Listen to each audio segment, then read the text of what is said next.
like a Hellcat.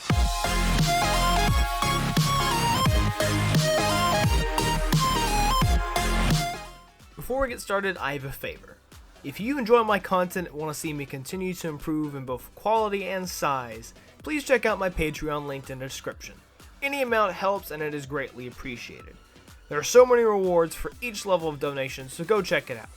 Now back to the video. Hey guys, this is EmeraldAvengerG and I apologize majorly in advance if there is a really weird background, either very deep, just rumbling sound or a noise, because I just moved into my dorm, which is also why this video is not going up yesterday, it's going up today, because I was busy all morning moving in, getting everything packed, moving in. And it just happens the community air conditioning system is so outrageously loud. It's so like, I'm not even sure why, but it just rumbles and it's loud. But it doesn't cool my room down at all, so I'm not sure where all that power is going to. But yeah. So we're here. We're gonna look at the patch notes and the designer notes for Year 5 Season 3 of Rainbow Six. A funny thing I noticed is it says new operators, even though there's only one new operator. Well, apparently I gotta scroll through it. But yeah, we're gonna start with the patch notes. After this, there should be like a gameplay video or something like that. I'll have several videos up tomorrow, or today when you're watching this. I definitely am going to have this video and my gameplay of Zero, but I might have a separate video either up today, tomorrow, or up on Wednesday.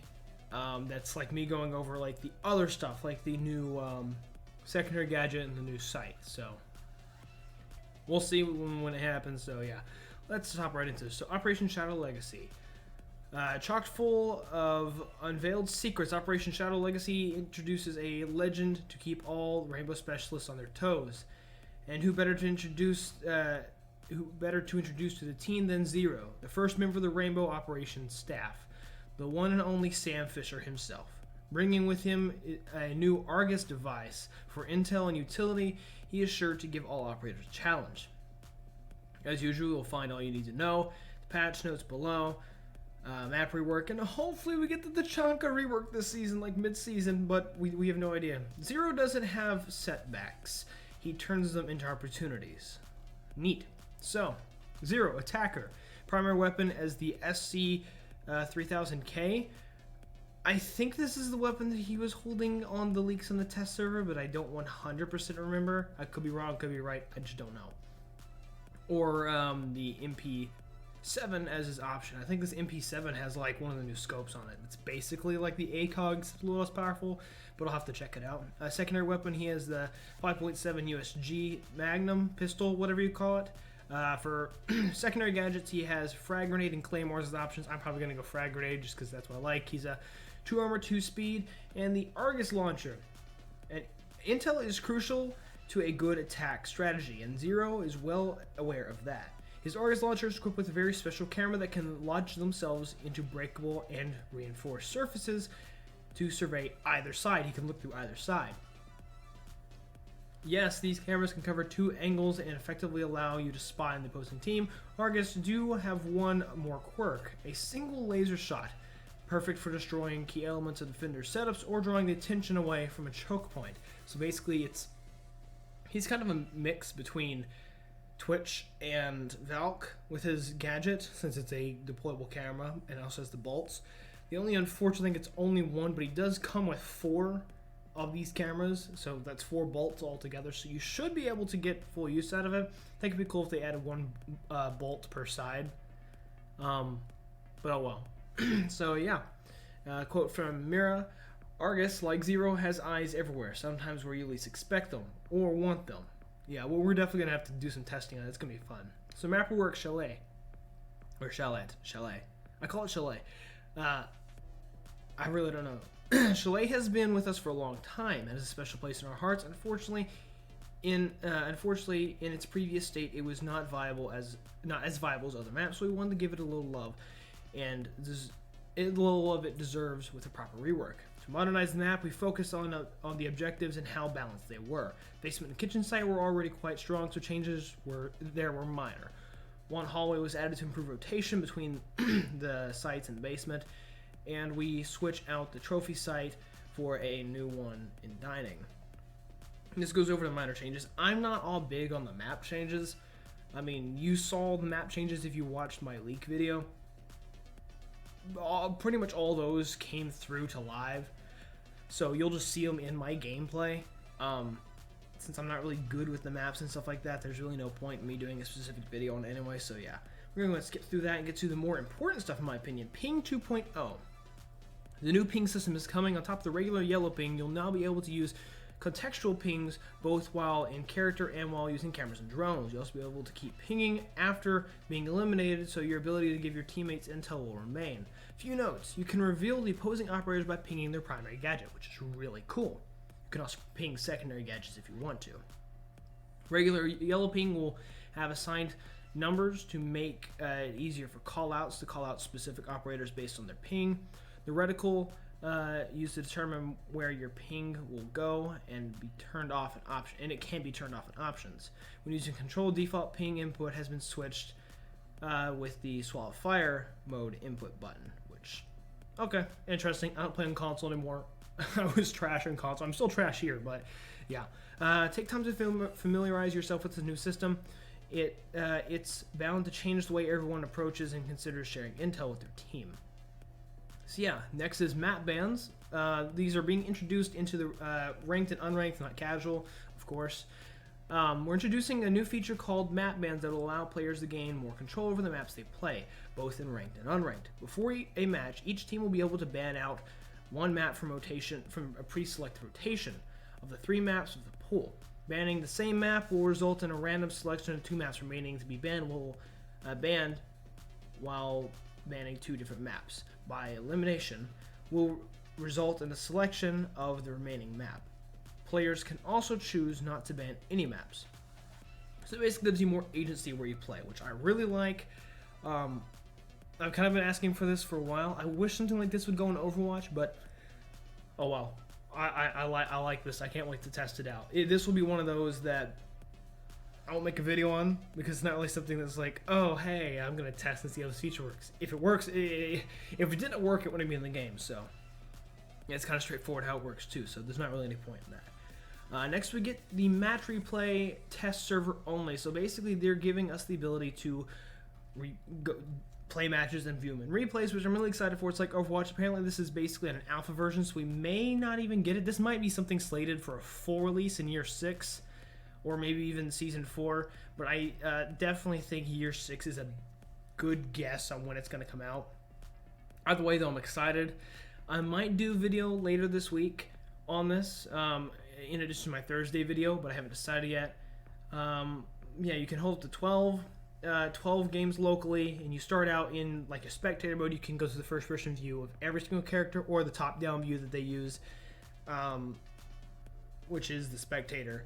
That they use in like esports stuff. So yeah, it's pretty cool. It's being released a test server. They do intend to gather intel and feedback for future versions, polish it, improve it. New secondary gadget, the hard breach charge. As we did last season, we are once again bringing new secondary gadgets to the game. This time, however, the gadget is for the attacking team. Much like the breaching charge, this gadget is meant to be deployed on a wall, hatch a barricade, and blast through it. However, hard breach charges also work on reinforced surfaces and leaves a medium-sized hole that the operators can navigate through. It's one that, if it's placed in the right place, you can crouch walk or lunge through it, which is pretty cool. Like I said, I might do a separate video testing this and the sights out. I might not. I might just include that in my Zero gameplay. I haven't decided quite yet. New optics. The red dot holographic have had a slight redesign. There's also the 1.5 times scope, 2 times scope, the Acog, which is renamed to the 2.5 times scope, and there's also a 3 times scope. So that's there, and you are now able to change the reticle colors and you're able to change the transparency. You're also able to change the sensitivity for each specific zoom level, which overall is quite cool, I guess. So there's now a new thing called the reinforcement pool. Basically, when you're on the defending team, rather than just having 2 reinforcements, the entire team has a shared amount of reinforcements, 10 total, regardless of how many people start the round. So let's say maybe you're in an unranked match or a ranked match, and somebody disconnects by accident at the beginning of the round, you still have 10. Another thing this allows you to do is place or give the job of placing them to characters that don't have a lot of sit-down gadgets. Like Capcan as an operator, it's really hard to get all of his utility out because of how many he has with his traps, his tripwires, and then the reinforcements. So this would allow faster operators or roamers to deal with getting all the reinforcements up, while people like Mute, Jaeger, and Cap can get their utility out, which I really like. I'm glad this is coming. So this feature is also available in PvE and Protect the Hostage. It's pretty cool. We have to remove the amount of reinforcement HUD for the caster. The HUD for the reinforcement pool should be added in the coming months. Interesting. Okay, that's really weird. Some Thatcher changes. Basically, they changed his EMP grenade to disable gadgets rather than destroying them. The duration is longer, so some gadgets you'll have to go up and pick up and then place down just to get them up and active again, but the disable lasts longer but doesn't destroy anything. So pretty straightforward change there. They now have a squad finder application to help you find squads. They now have a stats site that you can get access to, which shows you all of your stats. I won't use this because I don't really care about my stats, but oh well. Operator price decrease, Shadow Legacy weapon skins, just weapon skin. Balancing, there has been some loadout changes, of course, for the new hard breaching thing. Montaigne gets a hard breach instead of a stun grenade. Yin gets a hard breach instead of a breaching charge. Fuse gets a hard breach instead of smoke grenade. I'm definitely going to use that. Finka gets a hard breach instead of a breaching charge. Amaru gets a hard breach instead of Claymore. I don't like that one. I liked her with the Claymore. Nook gets a hard breach replacing the breaching charges. I actually like that on Nook. Capitao gets breaching charges instead of stun grenades, and Lion gets hard breaching charges replacing Claymore. So overall, pretty good. Maverick now has an additional canister, 6 in total for his gadget, which basically makes it to where you can now more reliably open the maximum amount of hatches, which overall is really cool. So it's just some other tweaks and improvements. Acog zoom level changed apparently. The new Acog, the 1.5 scope, an Acog with a short to medium range magnification, new 2x scope. There's 3x scope, and it's only on DMRs. The 3x scope is only on DMRs. See, outside of that, nothing really important. Now we go to the actual patch notes. I was pretty much scrolled all the way down to the bottom. I didn't realize that. It talks about the breaching charges, reinforcing hatches, multiple hard breach devices can be combined to destroy a reinforced hatch. Now reinforced hatches have a health pool of 1 million health points. Each device will deal damage as follows. Exothermic deals 1 million. X-Cairo deals a 250,000. Breaching torch. One breaching torch impact deals 87,000. One of the Selma breachers deals 500,000, and a hard breach deals 1 million. Ooh.